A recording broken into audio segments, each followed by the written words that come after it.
Bonjour à tous et bienvenue sur Afrique Sport pour la matinale de ce vendredi 23 avril 2021. Nous débutons en Guinée, c'est officiel. Mamadou Antonio Soare est candidat à sa propre succession au poste de président de la FEGIFOOT. L'annonce a été faite par la commission électorale de la FEGIFOOT à la faveur d'un point de presse tenu au siège de l'instance dirigeante du football guinéen.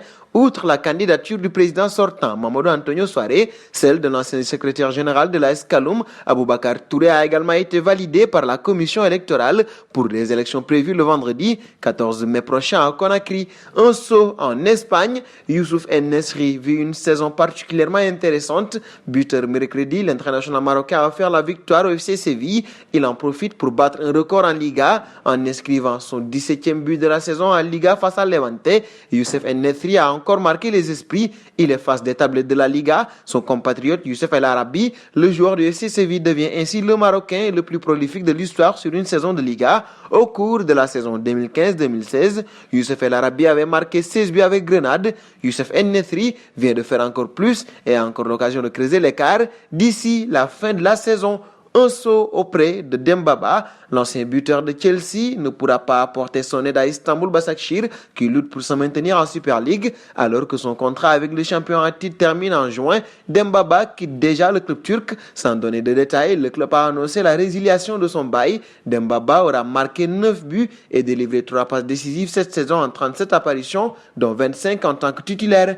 Partons en Espagne. La Super League ne compte plus que 2 membres, le Real de Madrid et le FC Barcelone. Après le retrait officiel de 10 des 12 membres fondateurs, le club catalan a réitéré son engagement dans la nouvelle compétition à travers un communiqué officiel publié sur son site officiel ce jeudi. Dans celui-ci, les Blaugrana se défendent et affirment que le projet est toujours en cours, mais on y apprend surtout que les socios auront le dernier mot dans cette affaire. Cette décision a été prise avec la conviction qu'il aurait été une erreur historique de refuser l'opportunité de participer à ce projet en tant que membre fondateur, en tant que l'un des meilleurs clubs sportifs au monde.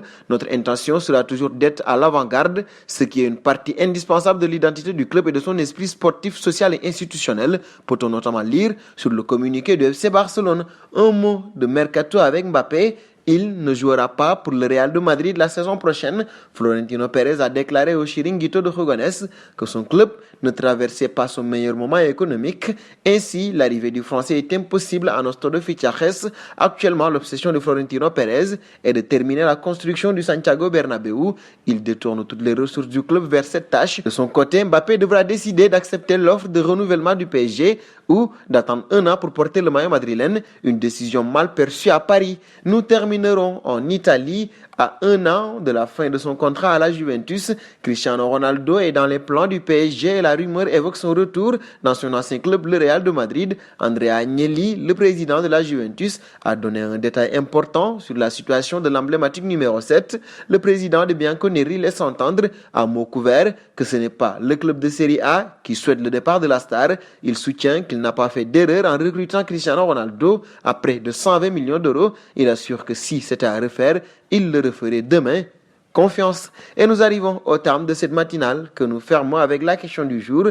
Mbappé fera-t-il le bon choix s'il reste au PSG durant cet été? Vos réponses seront attendues en commentaire. En attendant, n'hésitez pas à vous abonner sur Afrique Sport pour ne rien manquer du football continental et international.